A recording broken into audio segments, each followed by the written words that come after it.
So ముందు social media కానీ, websites కానీ, న్యూస్ ఛానల్స్ కానీ ఫిలిం ఇండస్ట్రీకి చాలా ఇంపార్టెంట్, చాలా సపోర్ట్గా కూడా ఉంటారు. సేమ్ టైం కొన్ని మ్యాటర్స్ని వాంటెడ్లీగా, అంటే మీకు ఎంత మట్టుకు మ్యాటర్స్ తెలుస్తాయో తెలియవు, కానీ వయాల వచ్చే మ్యాటర్లు తీసుకొని మీరు వెబ్సైట్లలో రాస్తున్నది కానీ, సోషల్ మీడియాలో ఇస్తున్నది కానీ అది ఇండివిజువల్గా డ్యామేజ్ చేస్తాయి. అది ఎప్పుడు మీరు గుర్తుపెట్టుకోండి. ఇప్పుడు ఈరోజు నేనుండొచ్చు, రేపు ఇంకొకరు ఉంటారు, ఆ ప్లేస్లో ఫ్యూచర్లో ఇంకొకరు ఉంటారు. ఇండివిజువల్గా డ్యామేజ్ జరగకుండా మీరు ఏదైనా మ్యాటర్స్ తెలుసుకొని రాస్తే బాగుంటుంది. ఇది నేను పర్సనల్గా ఛాంబర్ ద్వారా, కౌన్సిల్ ద్వారా మళ్ళీ మిమ్మల్ని రిక్వెస్ట్ చేస్తున్నాను. And about this Sankranti, every సంక్రాంతికి ఉన్నట్టే ఈ సంక్రాంతికి నంబర్ ఆఫ్ మూవీస్ క్లాష్ ఉంటాయని మనకు 6 months నుంచే ఎవరికి వారు అనౌన్స్మెంట్ చేసుకుంటూ వచ్చాం. ఫస్ట్ ఎప్పుడో మాది గేమ్ చేంజర్ అయిపోతే గేమ్ చేంజర్ రావాలని టార్గెట్ చేశాం. దాని తర్వాత సో మెనీ ఫిలిమ్స్ అనౌన్స్మెంట్స్ వస్తూ వచ్చాయి.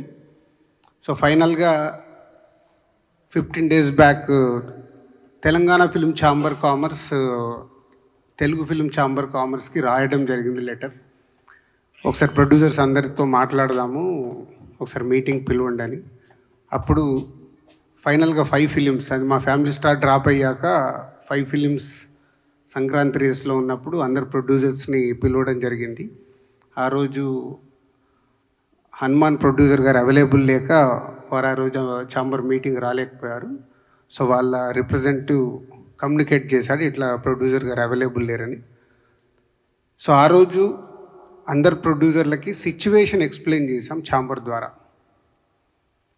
సో ఎవరు పాజిబిలిటీ ఉన్నా ట్రై చేయండి. అంటే ఇది మనము ఎవరు వెనకకెళ్తే తగ్గినట్టు కాదు. ఒక బిజినెస్ ఎక్స్పీరియన్స్గా మా సలహాలు డైరెక్ట్గా ఇలా ఉంటే ఇలా ఉంటుంది, ఇలా ఉంటే ఇలా ఉంటుంది, పండగకు వచ్చినప్పుడు మీకు ఎన్ని స్క్రీన్స్ దొరుకుతాయి, ఇలా ఎక్స్ప్లెయిన్ చేయడం జరిగింది. దాంట్లో సో లాస్ట్ 1 week నేను లేను. సో ఈరోజు రాగానే అందరం కలుద్దామని సో విశ్వప్రసాద్ గారు అండ్ వివేక్ వాళ్ళిద్దరూ మాట్లాడడం జరిగింది. సో వాళ్ళు మాట్లాడి ఉన్న సినారియోలో అంతకుముందు 3 days నుంచి దాము గారు, ప్రసన్న మాట్లాడుతూనే ఉన్నారు. ఏదైనా ఒక్క సినిమాన్న తగ్గితే ఆల్టర్నేట్ డేట్ చూసుకుందాము, సో ఉన్న సినిమాలకి మ్యాక్సిమం ఎఫర్ట్స్ పెట్టచ్చు అని. మీ అందరికీ తెలుసు లాస్ట్ ఇయర్ జాన్కి 3 సినిమాలు రిలీజు, బట్ 3 సినిమాలకి ఎంత రచ్చ జరిగిందో మీకు తెలుసు. అలాంటిది 5 సినిమాలు వస్తే ఇంకెంత ప్రాబ్లం.